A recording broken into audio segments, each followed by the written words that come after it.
I want to thank you all, as Alan said, coming out on a Thursday evening to hear some of the things that I'll tell you about cancer. As he said, I'm a professor at Boston College. I teach advanced biology, especially related to cancer, and some general biology as well. And that's what basically what my profession is. I'm a professor. But we do a lot of research, basic research on cancer. We've developed some of the best preclinical models that we can test and vet a variety of different approaches. And then I work with a number of physicians who are anxious to adapt what we're doing. Because my view on cancer is I think we need to vet these things clearly in models that replicate exactly what goes on in the human disease. So we're sure of two things. Number one, is what we're planning to do work, and does it not harm the subject? Because if we're able to get the disease managed without harming the subject, maybe we can now adapt this for the human, and we're starting to see some successes. What I just did was I took the data from the American Cancer Society, and we just, cases per year, new cases, deaths, and deaths per day, and we go from 90 to the last 26 years. And you know, some people say, oh, do we see a lot of good news in these numbers? The good news is that the number of people dying per day, the increase for those 26 years is not as dramatic as the number of new cases. So the new cases are flooding into the system, and not only in the United States. This is happening in all countries throughout the world. And in China is just devastated by cancer, more so than many other countries. So the good news is that the rate of deaths, the body count is not increasing as rapidly as the new people coming into and they say, well, we're making headroads. And then, of course, every now and then on the news, you're going to hear major breakthroughs in cancer that we're seeing, that for the first time, the death rate is going down. And you'll see a couple of those situations where it dropped here a little bit. And then you say, oh, we're making major. But then the next year, it goes back up again. And it's this constant increase. So you have to say to yourselves, you know, what is going on here? How is it possible that our country and so many other countries are spending so much money on this disease, and yet the progress in managing the disease is, in my mind, not nearly what we think it should be. And it seems like we've become complacent, that cancer is just something we're going to have to live with, and we're going to have to suffer with, because it's part of our technological societies. And I'm saying, no, that's not necessarily the case. So we have to then look at what I have to do is I have to introduce you to what we think cancer is. Because I think what we think cancer is currently by the establishment, the pharmaceutical, the academic industries, the federal government, may not be correct. And I'm going to present evidence and let you look at some of the evidence that we have accumulated here. Okay, so the question is, provocative question.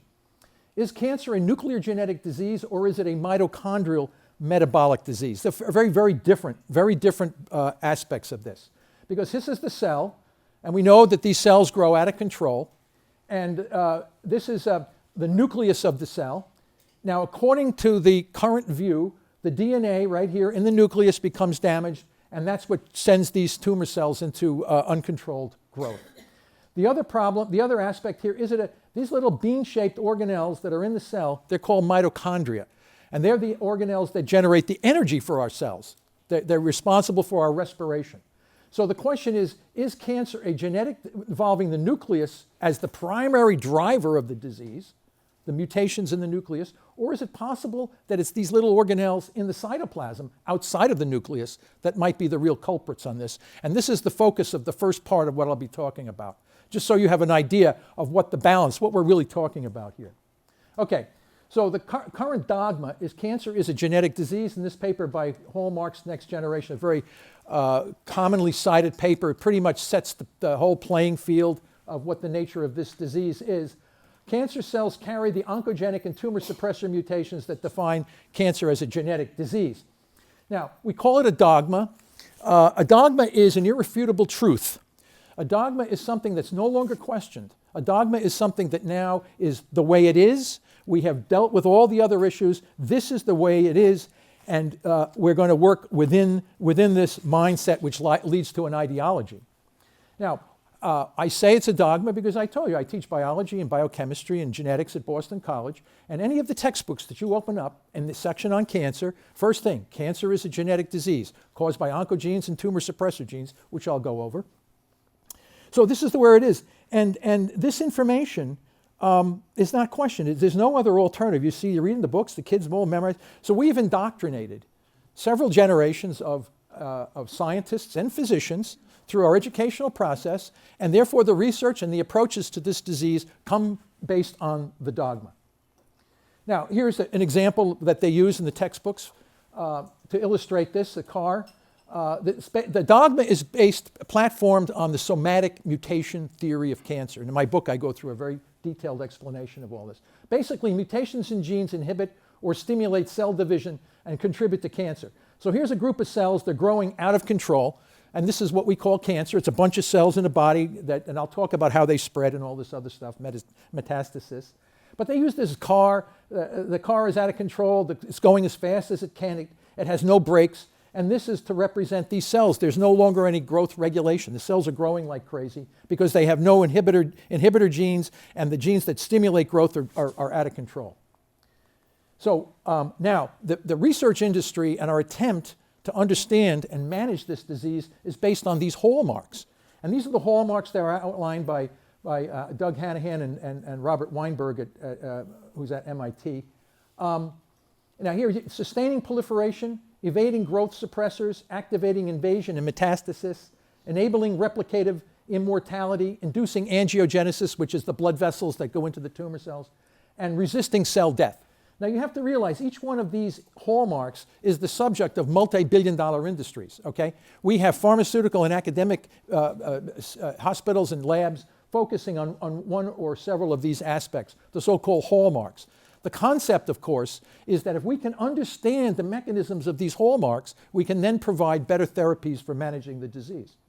Now, some emerging hallmarks that have come out in the last couple of years, avoiding immune destruction, tumor-promoting inflammation, genomic instability, and dysregulated cell energetics, which I'm showing you right here, and I'll be focusing on this so-called emerging hallmark, because I don't think it's the emerging hallmark, I think it is the origin, and I'll show you evidence for that. Now, to preserve the dogma, if you read these books and these papers, these scientific papers very carefully, they recognize this as an emerging hallmark, but they say dysregulated cell energetics is now an emerging hallmark that is programmed by proliferating inducing oncogenes.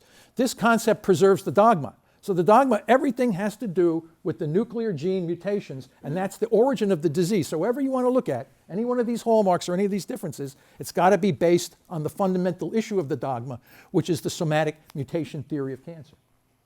So what that means is that your cancers, wherever it comes, breast, colon, brain, lung, starts with a mutation. And then one mutation here in a series of chromosomes. Here's a normal cell, another mutation, another, over time, something this, that, or that. You get a certain number of mutations, and bang, you get this dysmorphic malignant cell. So it goes from a normal epithelial cell to a malignant. This is called epithelial mesenchymal transition. This is an epithelial, this is a dysmorphic cancer cell, which arose as the result of an accumulation of these different kinds of mutations. The problem, of course, is that no one's really sure how many mutations it takes to get from here to here. It could be 4, it could be 20, it could be 1,000. We're now recognizing that there could be millions of mutations present in these cancer cells. Some are considered drivers, some are considered passengers, some are considered partial drivers, backseat drivers. There's all kinds of different kinds of names that we're calling these different kinds of mutations that are thought to be driving and producing the disease.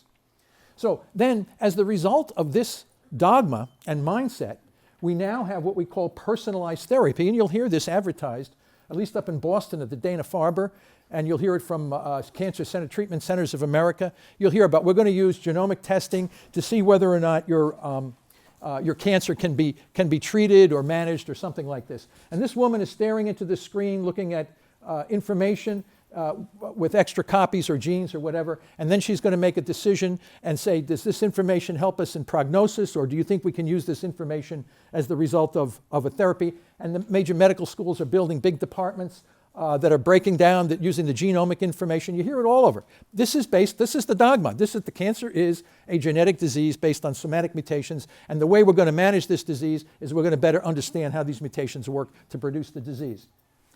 Okay, the singular most important aspect of the disease is metastasis, because ultimately metastasis is what is most difficult to control and ultimately leads, the disease itself or our attempts to manage the disease leads to the death of a majority of people with cancer.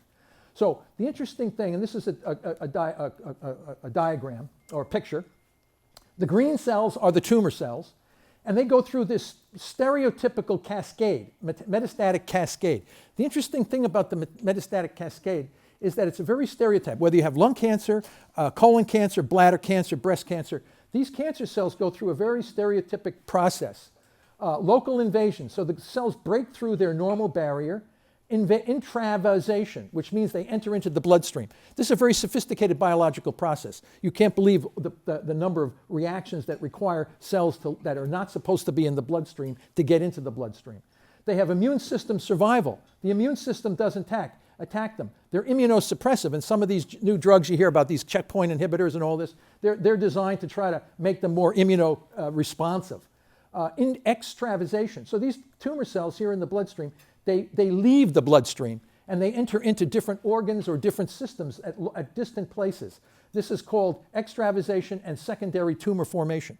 And it happens when your body starts to collect tumor cells. You can no longer use surgery. You can no longer use radiation. You have to then fall back on these new so-called immunotherapies and these new old toxic drugs and whatever you want to do. You're trying to cleanse your body of these metastatic cancer cells, and then you hear all the time, well, they reverted, we weren't successful, they're coming back, these cancers are very tough, they're doing this and they're doing that, and everybody seems to be okay with that.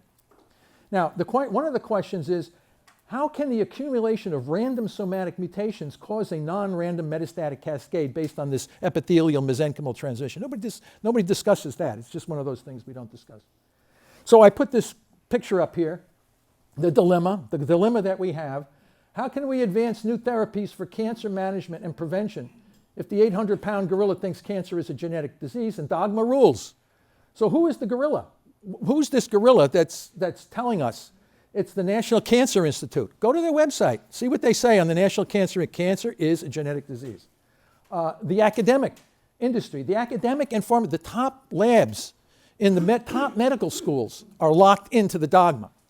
And the pharmaceutical industries. The big labs, the pharmaceutical industries, the National Cancer Institute, this is the dogma. They are of the view that cancer is a nuclear genetic disease. Therefore, all of the things that we're doing, the majority of things we're doing, are related in one way to the other to the somatic mutation theory and the dogma. So, let me present evidence that challenges the somatic mutation theory of cancer. And again, when I present this, some people don't want to see it, they don't want to talk about it, they don't want to hear it. So, but anyway, I'll proceed with it anyway. Now, one of the most interesting studies that was done by McKinnell and his group, and I had a chance to speak to him, he's a professor emeritus at the University of Minnesota. And he did this study and published in a top journal, Science, 1969. And what he did is that there's a form of tumor in the frog. It's the Luck tumor. It's a renal, very deadly, rapidly growing malignant tumor in the kidney of the frog. So he took the cells out of the frog kidney. Here's the cell from the tumor cell, and he removed the nucleus of the tumor cell that supposedly has the mutations that cause the disease. And then he put that nucleus into a fertilized egg and removed the natural nucleus and put the tumor nucleus into this new cytoplasm that contained normal mitochondria. And then you have this now new egg, and this egg developed into this tadpole that's shown right here. And he evaluated the tadpole. There was no abnormal cell growth. There was no dysmorphic. There was no tumors. There was nothing that you would call cancer. Yet it came from this rapidly growing malignant tumor. The interesting thing about this study is that this tadpole, for whatever reason, there was something in the nucleus of the tumor cell that prevented the tadpole from maturing into an adult frog. So there was some problem. But the findings are inconsistent with the somatic mutation theory, which says that the genes in the nucleus are responsible for the abnormal cell growth. There was another study done by Beatrice Mintz in Philadelphia at Thomas Jefferson. Birch and Carl Amensi, and they have a malignant teratoma, which is very rapidly growing, kind of an embryoid kind of tumor. And they took the whole cell out of that and they put it into a blastocyst of a mouse, and they cloned a mouse that contained part tumor cells, part cells from the teratoma and part normal cells. And yet the mouse had no cancer, and they were able to show that these tumor cells were not forming cancer in this mouse. So their conclusion was conversion to neoplasia, which is this abnormal cell growth, does not involve structural changes in the nuclear genome. What does that mean? This is not consistent with what we're told in the somatic mutation theory. Wasn't discussed. So this was another study that was done by Jim Morgan and his group at St. Jude's Hospital in Memphis, Tennessee. They cloned mouse embryos from the nuclei of medulloblastoma. This is a kind of a brain tumor in the cerebellum. So they took the nucleus out of the brain tumor and they put it into a stem cell, and they cloned this mouse. This is an embryoid mouse, but the ectoderm, mesoderm, and endoderm were all in their normal configurations. Now, the interesting thing, although the medulloblastoma embryos aborted, none exhibited uncontrolled proliferation resembling tumorigenesis. How is it possible that if the somatic mutation theory of the cause of the disease is in the nucleus controlling the proliferation of the cells, we take that nucleus and put it into a new cytoplasm, we don't get that phenotype? These findings are inconsistent with the somatic mutation theory of cancer. Rudy Yanish at MIT and his group did another study. Rudy is a very interesting guy. He's the leader in mammalian developmental biology. He is the premier mammalian developmental biologist. He saw those other studies and he said, I don't believe those other studies until I can do it myself with my system at MIT. So he took melanoma cells and from a mouse melanoma, and he characterized the kinds of mutations that were in the nucleus of the melanoma. Then he took the nucleus out of the melanoma cells and again put it into an embryonic stem cell and cloned these mice. This is one of them here, from the nucleus of the melanoma, and he found the same mutations that were in this mouse embryo that were present in the original melanoma, but this mouse had no cancer. It wasn't producing the phenotype that we would call neoplasia. So he says here, the presence of the major genetic abnormalities in the embryo cloned from the tumor nucleus provides unequivocal genomic evidence that these mice were cloned from the tumor nucleus, yet they did not present the phenotype that would be expected based on the dogma and the somatic mutation theory. Inconsistent. This was a more recent study done by Benny at Baylor College of Medicine, Benny Kurapatu and his group. And what he did, he took very aggressive human breast cancer, metastatic breast cancer cells. And what he did is, he has this even harder technology. He removed the cytoplasm containing the abnormal mitochondria and put normal mitochondria with the metastatic nucleus. And before he did that, he characterized all these abnormal oncogenes, the ones that are supposedly driving the disease. And in the melanoma, they had very high oncogenes. And when he took and put normal mitochondria into this breast cancer cell, the cell stopped growing and the oncogenes turned off, which was very like, what's going on here? In other words, the oncogenes are being controlled by the mitochondria in the cytoplasm, which is like completely different from the somatic mutation theory. So what I did last summer, I finally, after years, I put it in my book and then I extended it recently. I brought together all of these observations. I only gave you a snapshot because I don't have time to go through all these experiments. But they're all in this paper and they're in my book. So what I did, as I said, okay, we have two fundamental explanations for the origin of cancer. We have two fundamental explanations. One is the somatic mutation theory, and the other is it's not in the nucleus, it's in the cytoplasm and the mitochondria. Let's compare and contrast the observations from all these different kinds of studies and see what the results. And so I tell people, if you're interested in knowing the argument, read the paper, make your own decision. Don't just listen to me. Look at the original papers, read them for yourselves. I know that sometimes they can be somewhat technical, but that will, you weigh and you compare and you contrast, and then the rational mind will look at the information and say, hey, I think it's this way or that way. So this summarizes what I just said in a very simple cartoon. Normal cells beget normal cells. Tumor cells beget tumor cells. We know this. Okay, what is responsible for the dysplastic cell growth and the abnormal growth of these tumor cells? Is it the nuclear mutations? Is it the mutations in the nucleus, like the dogma says? Or is it the defects in the cytoplasm, the mitochondria? Okay, it was tested. So you'd move this nucleus into a new cytoplasm with normal mitochondria, and you got normal cells, sometimes normal tissue, and sometimes a normal mouse. And if you move the normal nucleus into the tumor cytoplasm, you got either dead cells or tumor cells. You never got normal cells. This is just the opposite of what you would expect if cancer were a nuclear genetic disease. So this is very hard information for indoctrinated people to swallow. This is very hard information to swallow, all right? Again, I don't want to hear it. I don't want to talk about it. Okay, so if somatic mutations are not the origin of cancer, then where did these cells come from? How do we get cancer if mutations in the nucleus are not the cause of the disease? So Warburg had this disease pegged a long time ago. A famous German scientist from the 1920s, did his work in the 20s and 30s, 40s, and 50s. Basically, Warburg said cancer arises from damage to the cellular respiration in cells.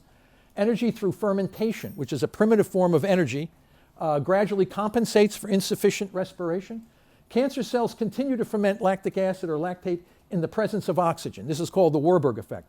You see, we shouldn't be fermenting if oxygen is present. It's called the Pasteur effect. These are very complicated phenomena.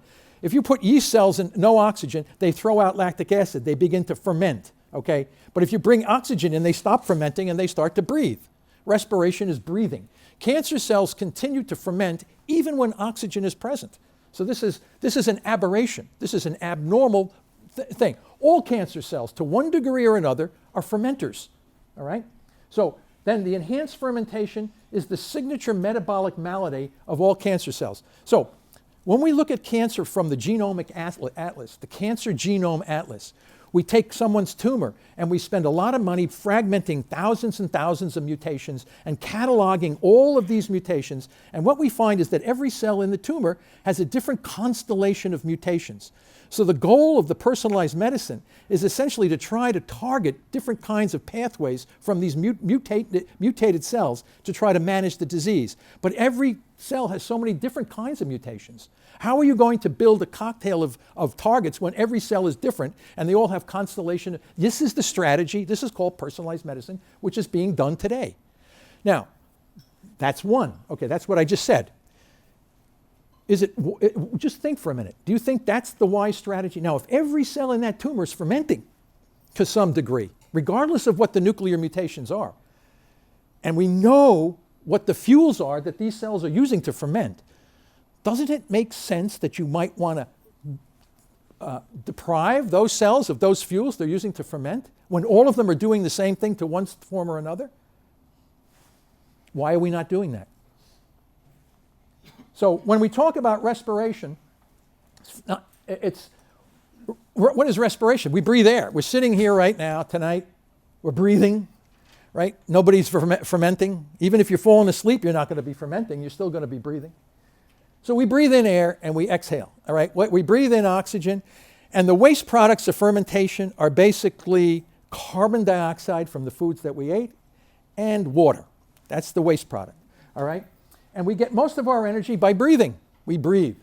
And we get very little energy by primitive fermentation processes, this glycolysis in the cytoplasm, and we get a little fermentation energy from the Krebs cycle, the TCA, tricarboxylic acid cycle.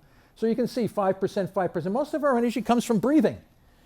We breathe in air. Oxygen is what's keeping us going. The cancer cell is very different. The cancer cell gets a lot of its energy from these more primitive forms. These primitive fermentation processes existed on the planet before oxygen came 2 billion years ago. We had a lot of organisms back then, but they fermented. There was no oxygen. How were they going to grow? And they grew like crazy. They proliferated and then they died. When there was a food source, they could grow like crazy. When the food was stopped, they died. Okay? So cancer cell is simply a shift away from breathing, away from respiration, to processes involving fermentation. So I went through and I showed you that this is the mitochondria inside of an electron microscope, because these organelles are very, very tiny. You need an EM, electron microscopy, to see them. Here's the organelle broken down into its various components. These little stripes that you see here, these stripes, they're called cristae. They are those little membranes, cristae, contain the proteins and the lipids that allow us to breathe, to get energy from oxygen, all right? We breathe in, and that's electron transport chain in action, right? And those little stripes.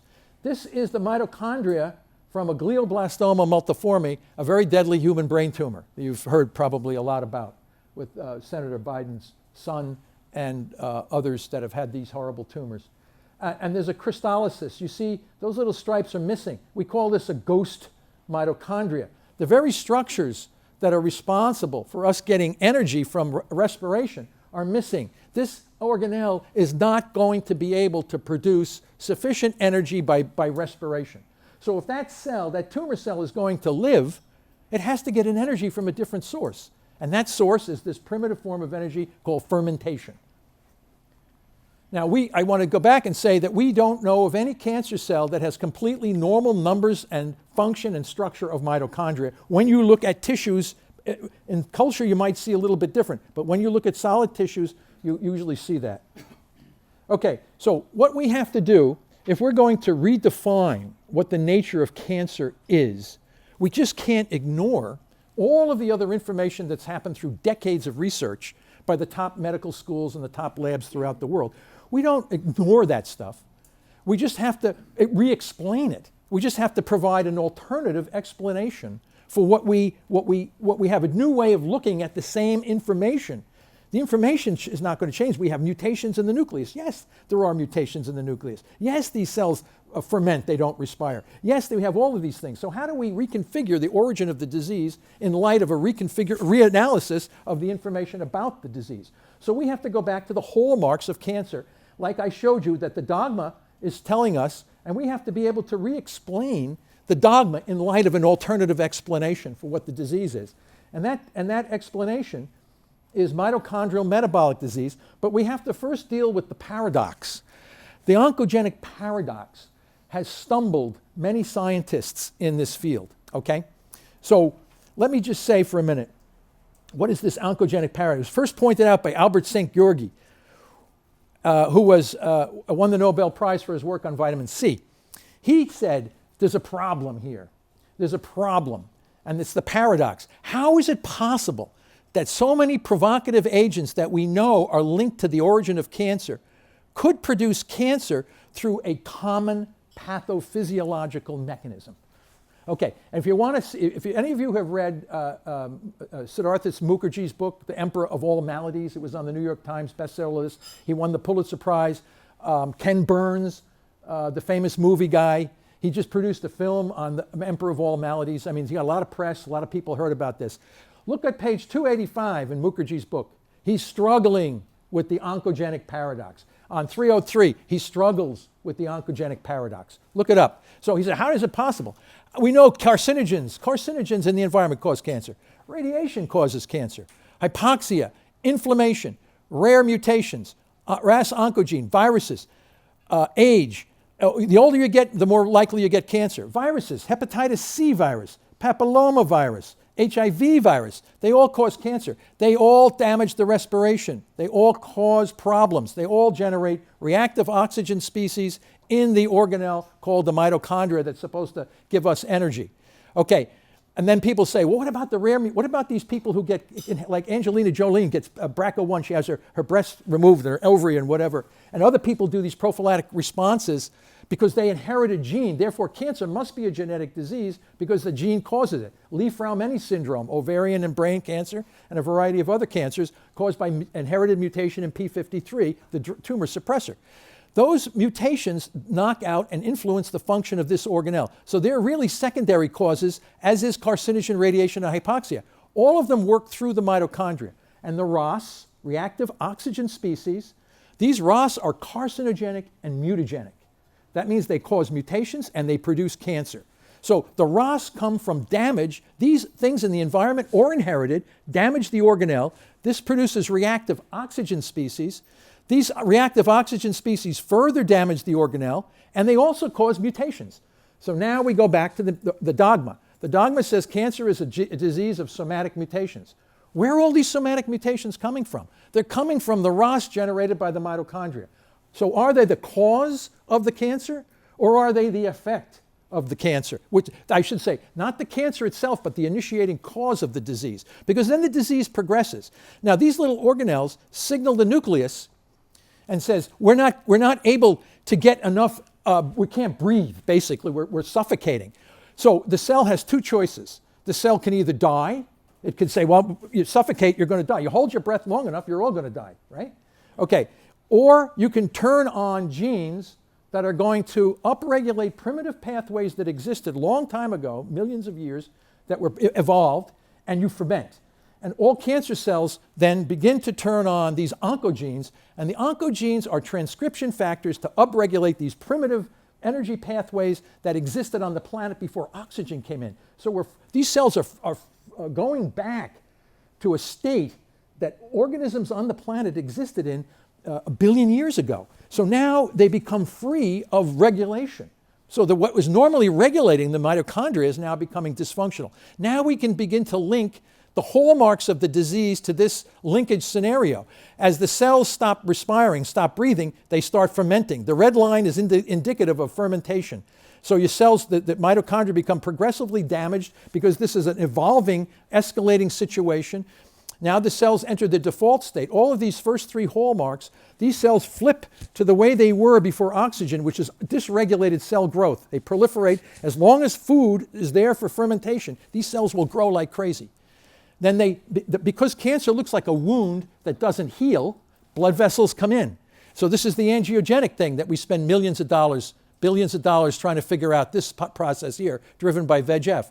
And then we get why the cells, normally when a cell gets sick, it dies. As a programmed cell death, apoptosis, the cell begins to die from a programmed process. The very organelle that is the kill switch, so to speak, the very organelle that's the kill switch to get rid of a dead cell or a sick cell is broken. The switch doesn't work. These cells are now dysregulated, and they continue to proliferate as the result of this fallback, and they're lacking it. Now, where does metastasis come from? Because that's really the thing.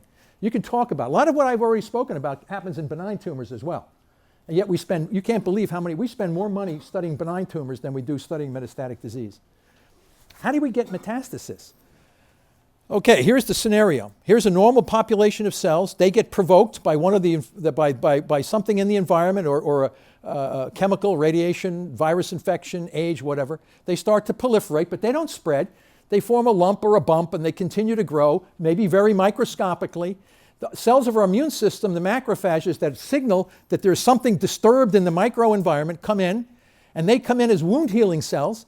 And the wound doesn't heal because they throw growth factors out to help heal these wounds. They don't know that these are abnormal cells, so they throw growth factors out. These cells are scripted. They're evolutionary, metabolically scripted. They don't think, they don't have minds. They do what the environment tells them to do based on the situation. Now, what happens, these cells are so effective at healing wounds that if the cells they're trying to heal the wounds don't heal, they actually are very fusogenic. In some ways, they actually fuse with each other and with other cells, say, okay, I'm going to actually take care of this by fusion. Now, what happens is organelle transfer. I said these have damaged respiration, mitochondria. Gradually, as this festation continues, the mitochondria inside these red cells, these MACs, become displaced by the mitochondria from the abnormal cancer cell, these non-metastatic cells, and now you have these cells here. These are hybrid fusion cells. These macrophages they go through our body. They are the sentinels of our body. They enter and exit tissues. They're programmed to do this. If you cut yourself and bacteria get into the skin, the macrophages come in, kill the bacteria, heal the wound. Now we have dysregulated, out of control macrophages that now they enter into intravasation, extravasation. This is what they do. They're genetic. You don't have to envision new mutations to do this. And there's a number of cancers, they can't find any mutations in these things. All right? Now, the interesting thing here is these guys are glucose and glutamine driven. Okay, their behavior is glucose and glutamine driven. That's what they do.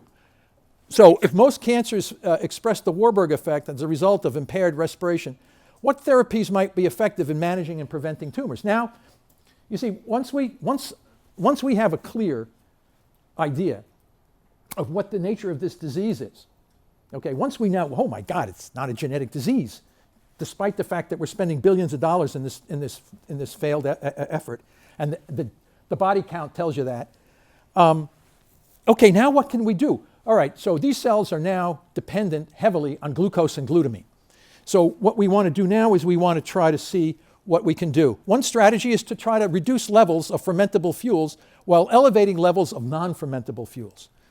One of the ways we did this initially was calorie restriction. It's a metabolic cancer involves a total dietary restriction, differs from starvation, maintains minerals and nutrients, and enhances mitochondrial biogenesis, which is really important because you can build new mitochondria by simply stopping eating. But you got to realize this is not easy. I always said people love to talk about calorie restriction on a full stomach. Believe me, I go around, even I talked to last week I was out talking to the Calorie Restriction Society of America. Those guys there, they don't eat anything, right? They share a grape when they have a meeting, but any event, it's very hard to do that. Okay, so calorie restriction in mice mimics water-only therapeutic fasting in humans. What does that mean? I just drink water. You mean I can't have a snack? No snacks, just water. All right. What about no, just water? Ooh, geez, that's pretty tough. How long do I got to do that? Can I do that for an hour or two? No. You got to do it for like a week. Oh, that's all day. I'm walking the other way. So, but anyway, you're going to see some, and we've documented differences between mouse and man because the mouse, his heart rate is 600 beats a minute.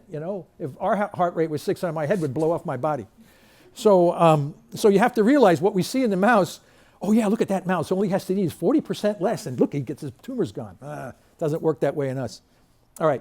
So anyway, when you stop eating, blood sugar goes down. All right. So your brain needs all this sugar. If your blood goes down too far, you fall unconscious. You got to call the EMT. Gives you Chiclet or something, makes your sugar go back up. Hey, what happened? So what happens is, but you see, it goes down gradually. It doesn't go down too fast. You stop eating, blood sugar goes down because insulin goes down. Insulin goes down because blood sugar goes down.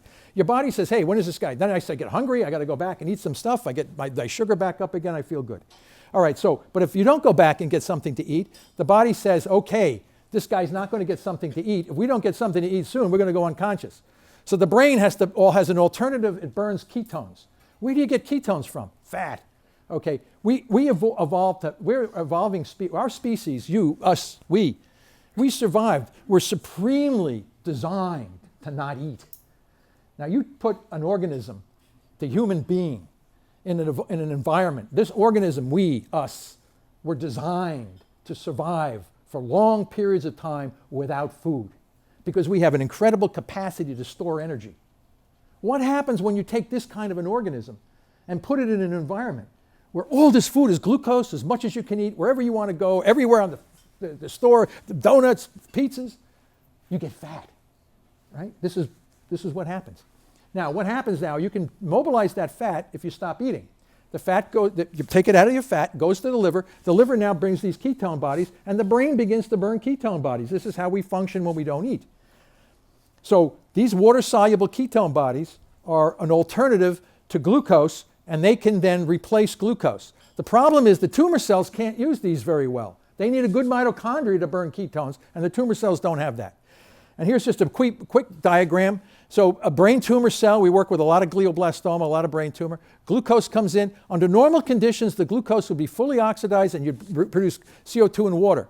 But the tumor cells can't use they can't fully oxidize or breathe, so they produce a lot of waste. Lactic acid is a waste product of glucose fermentation. Creates acidity in the microenvironment, acidity. It causes inflammation and all this kind of stuff, and the tumor gets worse. So we lower glucose and we bring in ketones. They bypass. The problem is the tumor cells can't use these ketone bodies effectively. So we're essentially starving. We're metabolically marginalizing the tumor cells. We're taking away their prime fuel, which is glucose, and we're offering them up an offering of an alternative fuel that all the normal cells in our body can burn effectively because we evolved to do that, but the tumor cell can't because it has these defective respiration. So here's an example of a mouse. This is ad libitum, means this mouse was allowed to eat all the food that it wanted. It's a high carbohydrate, standard mouse chow diet. And we just restricted the amount of calories by 40% 3 days after tumor cells were implanted into the brain. And we can get anywhere from a 65 to an 85% reduction in the size of the tumor simply by restricting the amount of calories that this mouse ate. Now, we also show each one of these little squares is a mouse under a different diet.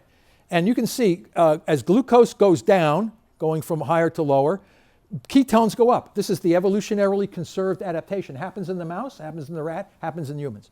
As glucose goes down, the tumor weight goes down. Since we published this, it's been replicated in humans for brain cancer and breast cancer and colon cancer. You eat less sugar, the tumors don't grow as fast.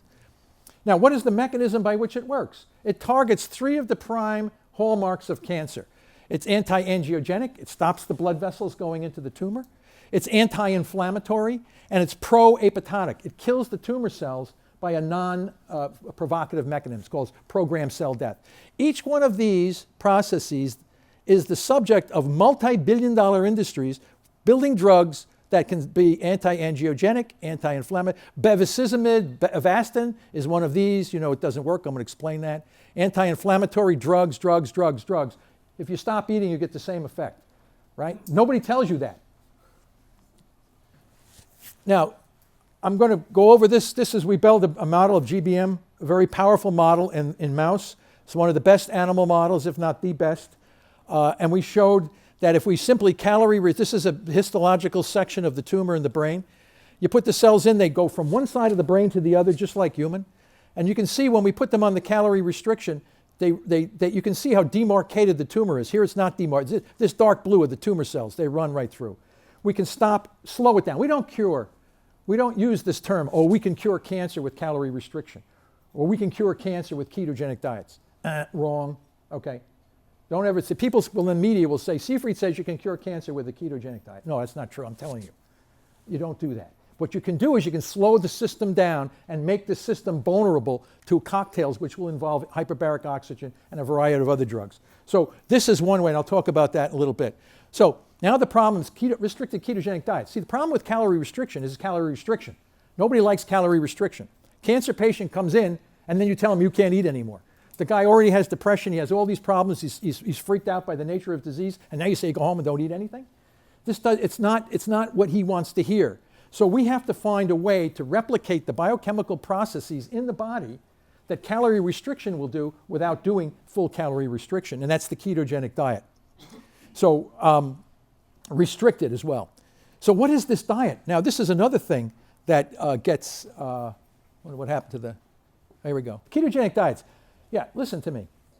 They're not all the same. Okay, we've investigated several commercial and home prepared, animal, human, whatever. All these diets are not the same. So don't anybody think, well, I'm going to do a ketogenic diet. What are you going to do? The types of fats? How do you know it's going to be different from an Atkins diet? So Atkins diets, thank you.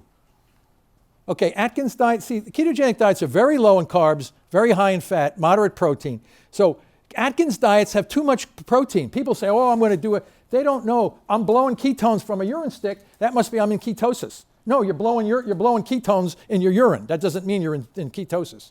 You have to measure it in your blood. You have to measure it carefully in your blood. So you have to be very careful. Ketogenic diets are not Atkins diets, although Atkins diets can make you appear to have ketosis. So, and also it's the type of fats. So this is a very sophisticated medical procedure. It's not something to be taken lightly. People have to know about this. So when you get out and hear all these people, I'm on this ketosis, that ketosis, you got to be very careful about this. We'll give you the blood meter and you can determine for yourself. Quickly, if you eat too much ketogenic diet, your tumors can grow faster. All right? So this is another thing you have to be careful about. People say, oh, if you eat all this fat, you're going to be very unhealthy. And they're right. If you eat too much fat, you get dyslipidemia, you take your blood, it looks milky. This is not healthy. When you're on a good ketogenic diet, beautiful amber, HDL, LDL ratios should be beautiful, low triglycerides, low blood sugar, high ketones, blood premier. It's unbelievable how healthy your blood work can be if you do this correctly. If you don't do it correctly, you put yourself at risk and you make the tumors grow faster. And this is what we showed. The tumors grow fast on unrestricted ketogenic diets. They grow slow when you restrict the diet. And that's because blood sugar doesn't go down and ketones don't go that high. But when you restrict the diet, KDR is restricted, look how high the ketones. Now we're going to begin to choke these tumor cells. We're starving them of their fermentable fuel and we're force feeding them. They can't eat it. Now, here's the thing. Can ketogenic be effective for patients? And what about ketogenic diet as a medicine? Food as medicine. This is a novel concept in medicine today, right? Most medicine is drugs, right? Pharmacy. What about food as medicine? The ketogenic diet should be respected, and you have to know about it to use it correctly. This was the first study that was done. by Linda Nebling, pioneer, give her a lot of credit for this. She rescued 2 little children that had, they were considered hopeless cases at Case Western Reserve. They did not respond well to the chemo, and they did not respond to the surgery nor the radiation. And they finally was able to rescue them and say, I think I can save these kids if I put them on a ketogenic diet, lowered blood sugar, elevated ketones, and provided long-term management to both. Quality of life increased dramatically and survival increased. One child lived several more years and then passed away, and the other child was lost to follow-up. Okay? I looked at this and I said, what is going on here? The thing that gets me upset is that the first evidence clear in humans was this study in children in the pediatric oncology ward. Okay? No other study has yet replicated this in children. We're doing it in adults, and yet I have friends that are treating the children next door in the epilepsy, pediatric epilepsy with ketogenic diets. And children, thousands and thousands of kids are being treated with ketogenic diet to manage epilepsy. And in the next wing, the pediatric oncology kids are not being given a therapy that has been shown to be very effective. Why is that? Now, we published the second paper after Linda, from a person who contacted me from Italy, Giulio Zuccoli. This into a 65-year-old woman. She had progressive memory loss, chronic headaches, and nausea. She had histology. They did a debulking, and it was clear case histology for GBM. And here you can see the MRI, a multicentric GBM. You can't cut it all out. This is one of the things with these GBMs. You can't cut them out. And besides, many of the tumor cells already invade outside of what you can see, and you can't see that under these MRIs. So what we did is, right after debulking surgery, she went on a 3-day water-only fast and then transitioned into a ketogenic diet, right restricted. And we got her blood sugars down a little bit and her ketones up a little bit. So the sugar is black, this is red, the ketones. And then her first MRI, and she had standard of care, let me tell you, but we had poor encephaly. They call that radiological resolution. They couldn't find the tumor anymore, all right? This can happen, but it happens very rarely. So they didn't know what to say. Everybody was excited. 3 months later, she does another one. It looked the same. 3 months later, another one. So people were thinking, man, how do you feel? The woman's quality of life was unbelievable. It was good. She was swimming in the Mediterranean. She was feeling very, very good about herself. Gets off the diet. 10 weeks later, the tumor returns, all right?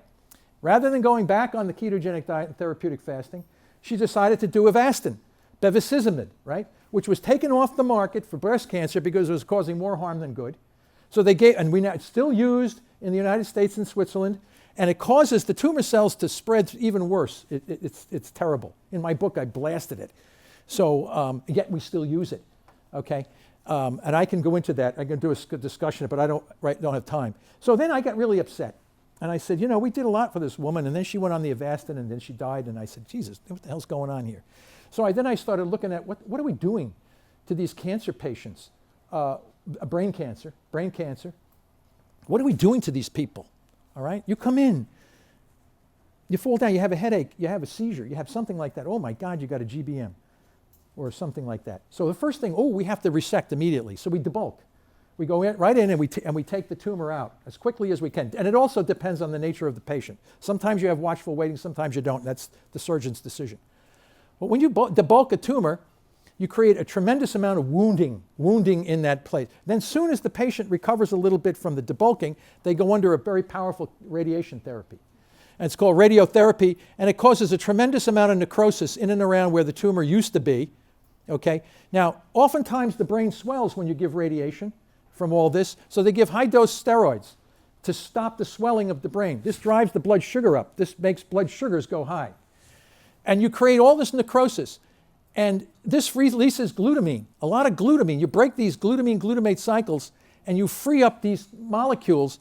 You increase glutamine. I said glutamine is a powerful driver of tumor cells. And then you elevate, and then to reduce the swelling, you put steroid, and that raises sugar.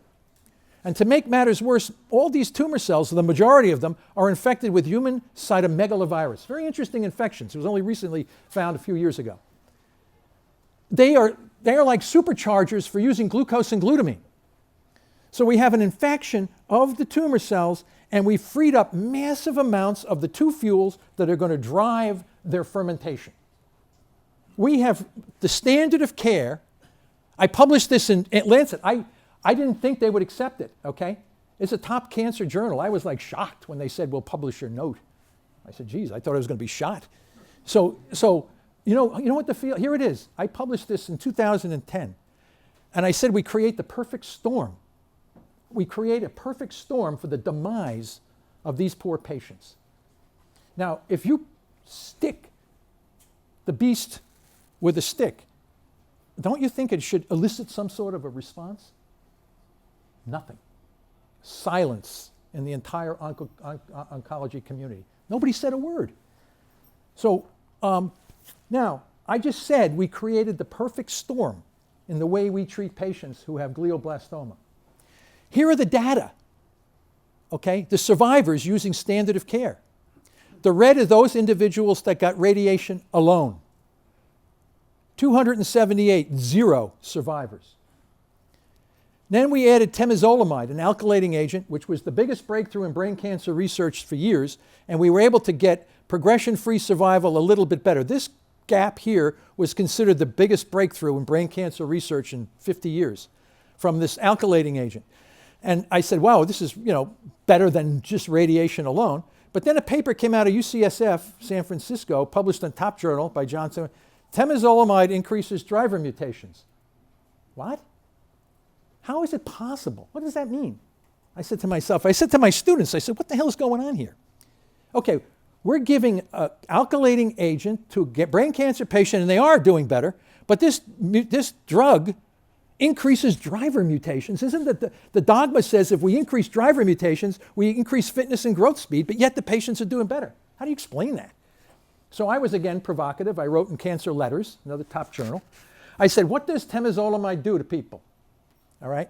Fatigue, nausea, vomiting, diarrhea. These are kind of the adverse effects that you get from temozolomide. All of that is indirect calorie restriction. I said it. All right? Silence. Now, paper just came out from Stupp, the guy, this is the Stupp protocol. He seems to be able to be the person who says, this is the way you have to do it. He just came out and said, we don't think we should use steroids any longer to treat brain cancer patients. 6 years went by before the field comes out and says, now we don't want to use steroids. All right? You shouldn't use any of this. Now I'm going to give you another case report. Influence of metabolic therapy in an adult female. This person contacted me out of the blue. She was a marathon runner. In 2009, she had gait disturbance at 56 years of age. They misdiagnosed her for a couple of years. Then she went in, they did an MRI, and she has a tumor, diffuse infiltrating brainstem glioma. Can't operate on this. It's in a part of the brain, the brainstem. You can't touch it because you'll die. So she initiated the restricted ketogenic diet with supplements, metformin, DCA, and curcumin. She refused all recommended chemo and radiotherapy from 5 major medical centers, both in France. She lives in France, in Nice. I visited her last year. Drove us around, took us to Ez. Have you ever been to Ez? It's very nice. She drove us there with the brain tumor. So now, unfortunately, she's starting to, this October, she'll be out 7 years with no standard of care. She's what we in the stratosphere of survivors with this kind of tumor. Is she doing well? Reasonably well. She has a little depression. She's just got a wheelchair. She's very upset about it. She's not, we don't have the cure for this disease. What we've simply done is slowed it down so people can live longer and not be so debilitated. Then we started to do testing. We started to use her as our test. And she said, yes, I'll be your guinea pig. Please take the information from me. So we started to tell, okay, stop, go on the ketogenic. She did all this. You see her blood sugar is going down here in light blue, and the ketones are going up. And each one of these points is every day, 2 or 3 times a day for every month for a 2-year period. Her fingertips are all like, like a pincushion, but she got us all. Now, we started categorizing all this information. Then we found out that how are we going to translate this to make it easy for people in clinics and physicians to work with these people? It's going to be hard. She has a handicapped parking spot, right? Some guy pulls in and takes her handicapped parking spot. She gets freaked out, all upset. She goes upstairs and measures her blood sugar. It's 165. milligrams per deciliter. She emails me, I'm dying.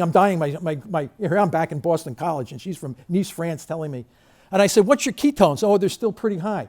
So I said, oh, they are. So I said to my students, why don't we make a formula? Why don't we try to figure out, because these people I'm telling you right now, stress management is extremely important when you're dealing with cancer patients.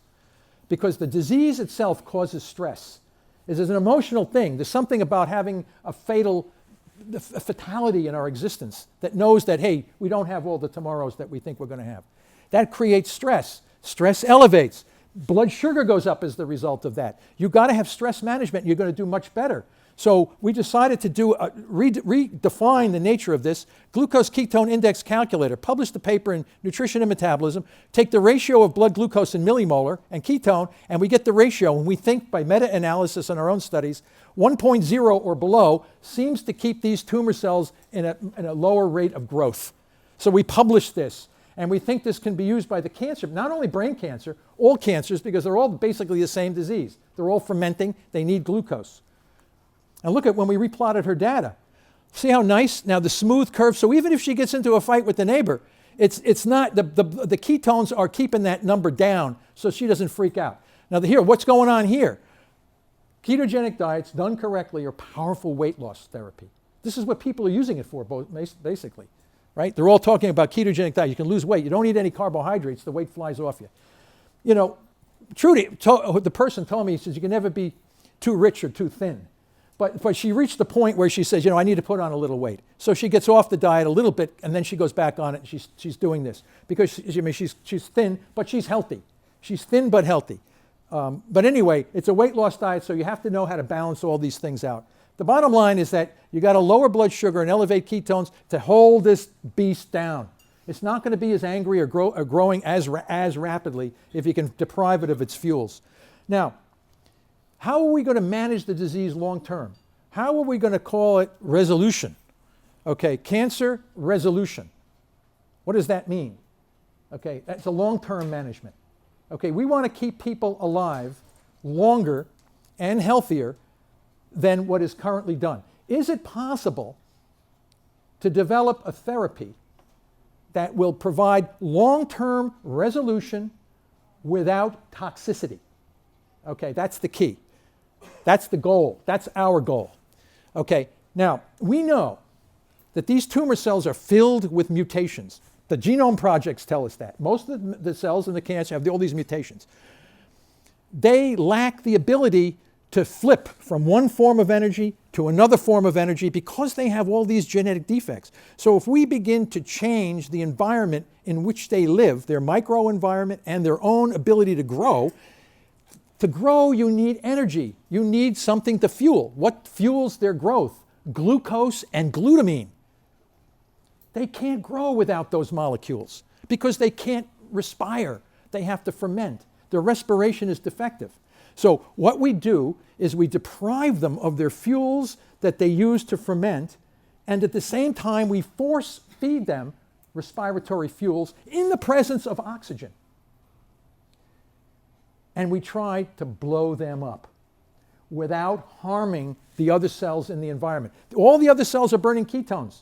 So they're going over to this natural fuel that we evolved to use because they have good mitochondria and they're healthy. The tumor cell is now, they always say he's tough, he's fit, he's strong, he's resilient, because you never take away the fermentable fuels that cell needs to grow. The therapies that we give cancer patients make the fuels that cell increases in the environment.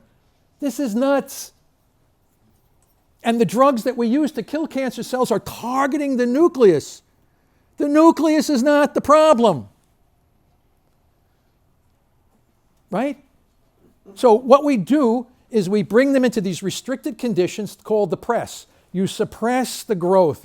This kills off many tumor cells, but not all of the tumor cells, because this targets glucose, but not glutamine. And I've seen raw restricted vegan diets work also well, but it doesn't cure cancer. It slows it down. Now, I have to admit, there are some people whose cancers respond remarkably well just to the press. I've seen it. But do you get long-term resolution for everybody's cancer simply by putting them on a ketogenic diet or a raw vegan diet? No. Because we don't control the other fuel, which is glutamine.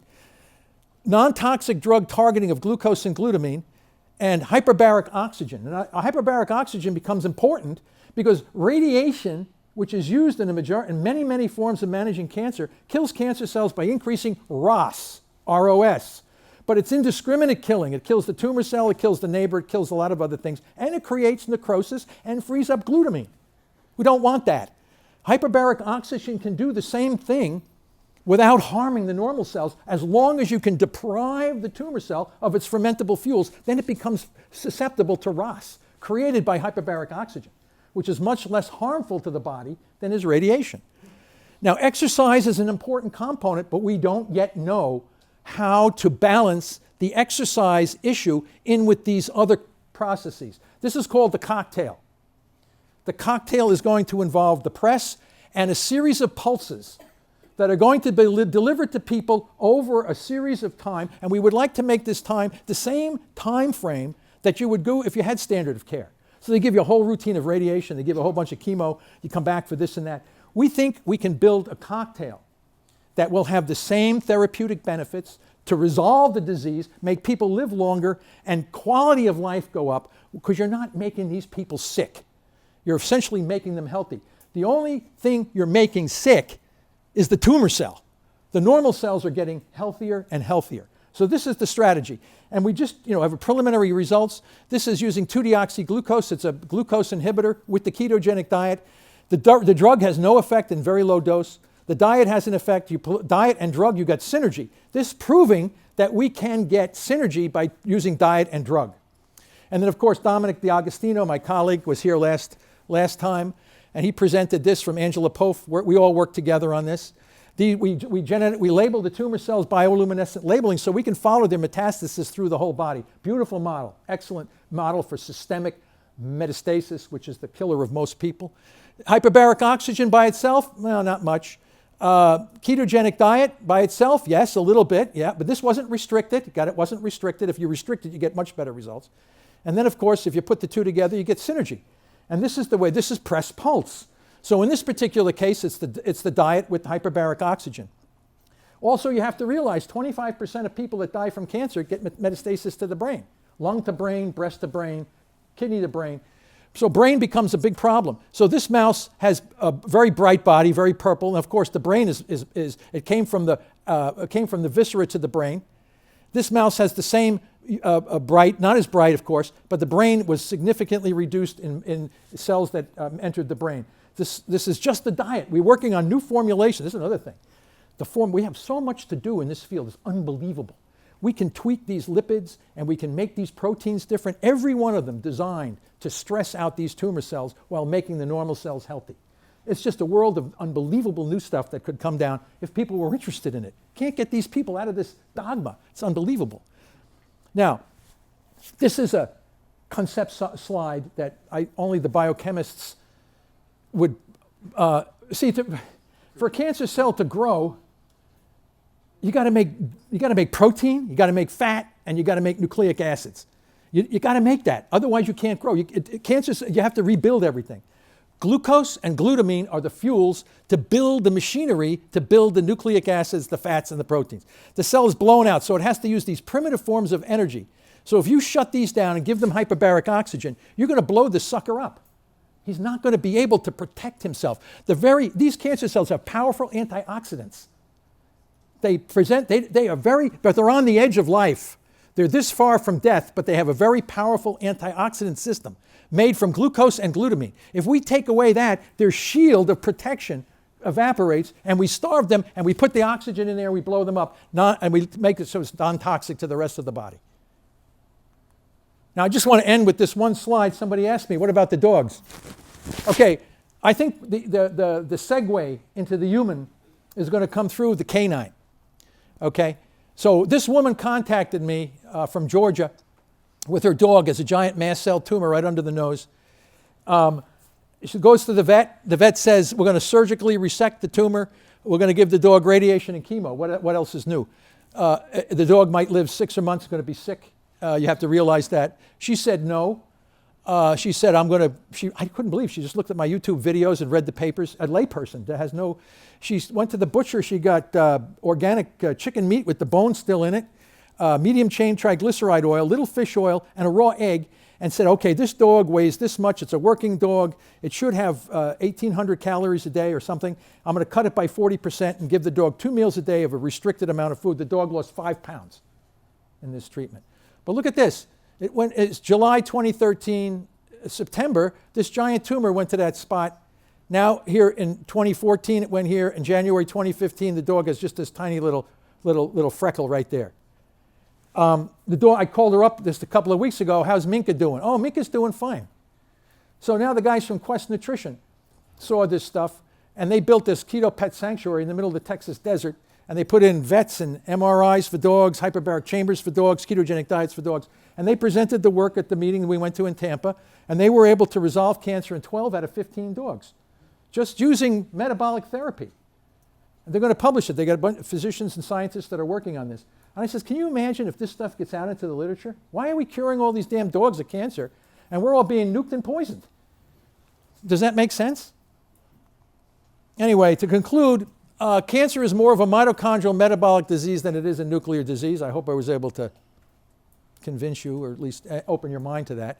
Preclinical and case report studies indicate that the restricted diets can be effective non-toxic press therapy for managing malignant cancers in children and patients, adults. Effective pulse therapies can include oxygen, glucose, glutamine targeting, and a whole variety of other things that we have just begun to look at. The glucose ketone index is simply a monitor that allows patients to feel good about themselves and at least to say, I'm fighting this disease with my own capabilities. I'm not relying on the pharmaceutical industry to tell me how I'm supposed to fight my disease. Now, I've worked with a lot of physicians and scientists on this from all over the place.